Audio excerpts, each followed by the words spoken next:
G'day and welcome back to RC Model Reviews. Today I'm reviewing this lovely black bag. Well, actually not the bag, but what's in it, although the bag is part of the product, so I'll talk about that as well. In here are some HobbyKing airgates for mini quad racing, and I spent my own hard-earned money on these. These weren't a freebie or sent in for review because I've done a lot of fixed wing stuff recently, as you've probably seen, done the Tundra and the Ridge Rider and the Cloud Surfer and bits and pieces. So it's time for a little mini quad stuff. Sorry you guys that don't like mini quads, but just bear with us. There's going to be plenty of fixed wing as well. But HobbyKing airgates. And the reason I bought these was I've been using pool noodles, but they're a pain in the backside to set up.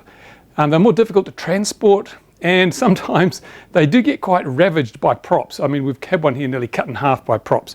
So I figured, hey, why don't I get the real thing, get the real deal, the HobbyKing airgates. Now, when I saw these, I was a little bit disappointed that they came with the HobbyKing logos and colour scheme and everything because, well, you know, it's like when you buy a t-shirt and it's got advertising on it. See that? This t-shirt was sent in by APV, Aerial Panorama Video, I think it's called. But, you know, you think, wow, why am I paying to advertise something? But hey, they were a really good price. I was happy with the price. I thought, you know, I don't really care about the colour scheme or anything. I just want something to fly through and hopefully it'll be good. So what I got was this. I got two of them. They come in this little Ripstop Nylon Bag, which is really handy because, as I said, one of the problems with a pool noodle airgate is moving it around. It's a pain in the backside to try and transport because you tape it together and it's big and large. And anyway, so I bought this and I shall open it up and show you what's inside. We're going to do an unbagging. Well, actually, it's not really because I've already opened this up before.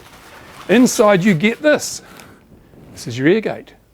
And it's a really cool way of putting things together. It has these composite pieces like this, and they have like a ferrule on the end here, and there's an elastic cord runs all the way through. Probably can't see that, but what it means is it folds up nicely into this little thing that you can then put in that bag. Really convenient.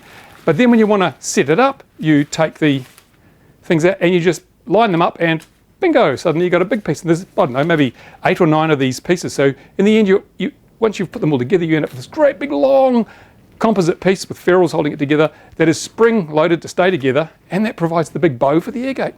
Really good idea. I mean, I haven't seen, this is the first airgate that I've actually seen, real airgate, so this is probably quite a common technique, but it does seem to work quite well. I wonder how long the elastic will last though, because I know that, you know, elastic cord does tend to perish over time, especially in the sun, and we all like to fly in the sun, so hopefully they'll last well. Now the material, it's a kind of Ripstop nylon, and as you can see, it's got HobbyKing on it. Probably see the King bit there, is there? I don't know. Yeah, see, there's HobbyKing written on it, so I don't mind that really.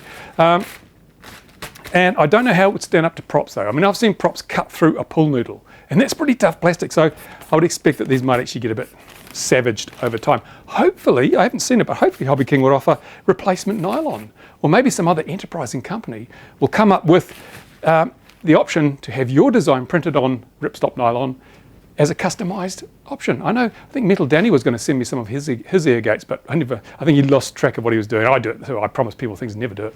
So fair enough, I'm not complaining, but I guess you can buy these nylons elsewhere, and it'd be nice to have a selection of them depending on your event. It won't rattle up too much, probably comes through on the microphone, yes it does. So that was good, and you also get these feet. Now these are feet, that's super thin. Look how thin that is. That's like ultra thin. I don't know, it's not stainless, I think it's tin plated, probably by looking at tin plated steel or something. And these little tubes here, I've already had it outside, the second part of the video I did before the first part, and look at the angle that's on. It's supposed to be straight up and down, but these are only just spot welded in 3 places, and it's really thin material, so as soon as you get wind on it, as you'll see in a moment, bends over, bends these tubes.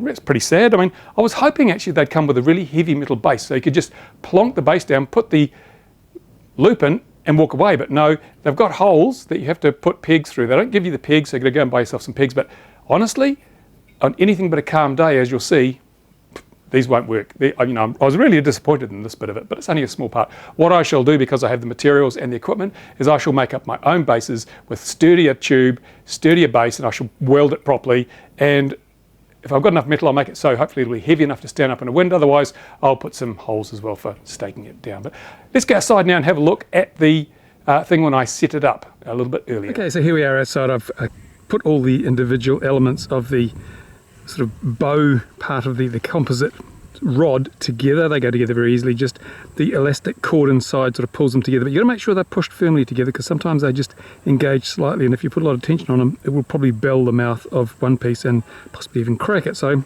little bit of care required.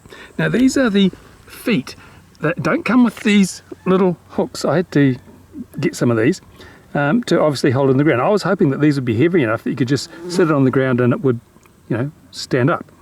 But it doesn't. These are actually really lightweight, and probably for shipping. It's really thin wall tubing there and there, so that's not so good. Actually, in fact, what I'm probably going to do with these ones is I'll weld up my own feet for it. I'll make them out of heavy metal with a much thicker tube on here, so that I've got a more rugged thing, because right now I'm going to put it together and we'll see whether we've got a little bit of a breeze. It's not very much. You know, there's bugger all wind really. Look, I mean, it's on the ground here, it's hardly moving. I'll lift it up so you can see how much breeze we've got, because I have my concerns about those feet. I don't think they're going to be strong enough. There we go. I mean, there's hardly any wind at all. So I'll put the legs and the feet and we'll see whether it stands up. Okay, so here we go. I'm going to put in the firing thread into the quite thin wall tube. Like so. Now I'm going to bring this end down. And I just want to see if this base is going to be strong enough. I have a feeling it's not going to be strong enough for anything but the lightest of winds. There we go. Whoa, look at that. Look at the bend. Look at the bend in here. And this, as I say, this isn't really very, isn't really very windy. My pen came out. Push this in a bit harder. No, already I can see that these are bending. They're only lightly welded and they're bending way out of shape. And as I say, the amount of wind we've got here today is not a lot. It's just a fairly gentle breeze. So yeah, those feet are a fail, I think, for anything but perfectly calm conditions. See the angle that the pipe's on now? That is just, it's going to break off very shortly if I don't do something about it. Look at that. It's going to fatigue and break, so I think I'll take it apart. So there you go. The hoop itself is fine, the airgate itself is fine. The feet are the only disappointment with this, but I mean, it's a cheap product, and I had expected more, but this is what I got, so I'll have to just make my own up, as I said. Apart from that, I'd say there's really nothing wrong with it, can't grizzle about it, and if you're looking for some cheap airgates, well, they are cheap. Shipping isn't that bad, because overall they're pretty damn light. And I guess I will just make the new bottoms. Hey, there might be a market in making new bottoms for airgates too. I'm always looking to give people ideas how you can, if you want to make a bit of money out of the hobby, you can do it, you know, make stuff up.